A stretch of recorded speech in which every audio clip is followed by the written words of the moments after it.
ახალი ხელისუფლება კანონის ფარგლებში მოქმედებს. ამის შესახებ უმრავლესობის ერთ-ერთმა ლიდერმა ზვია ძიძიგურმა პრაიმ-ტაიმის პრეს-კლუბში ბოლოდროინდელი დაკავებების შეფასების დროს განაცხადა.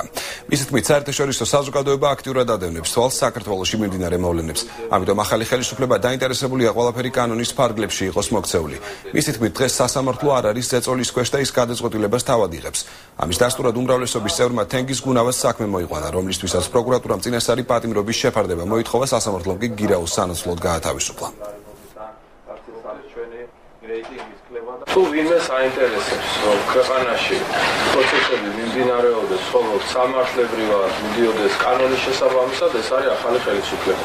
თქვენ ხედავთ, რამდენად არის დაინტერესებული მთელი საერთაშორისო საზოგადოება, ჩვენი დასავლელი მეგობრები, რომ საქართველოში რევანშიზმი და პოლიტიკური დევნა კი არ, არამედ დემოკრატიული პროცესები წარიმართოს. ეს სასამართლო არ არის ზეწოლის ქვეშ. ეს შემიძლია ეს ცალსახად გითხრათ, ამიტომ პოლიტიკური დევნისთვის ძალიან მნიშვნელოვანი არის ჯიბის სასამართლო, რომელიც ყავდა წინა ხელისუფლებას. ეს სასამართლო არ არის ასეთი ტიპის ზეწოლის ქვეშ, ეს კარგად იცით, ეს თან ის სასამართლოა, რომელიც არის სწორედ წინა ხელისუფლების მიერ დაკომპლექტებული მოსამართლეებით და ამიტომაც ახლა მე რამდენიმე კომპონენტი გითხარით, რაც არის პოლიტიკური დევნისთვის აუცილებელი და რომელიც საქართველოში უკვე არ არის. ეს არის მედია მონიტორინგი, ეს არის საზოგადოებრივი მონიტორინგი, ეს არის სასამართლო, რომელიც არ არის პოლიტიკური წნეხის ქვეშ.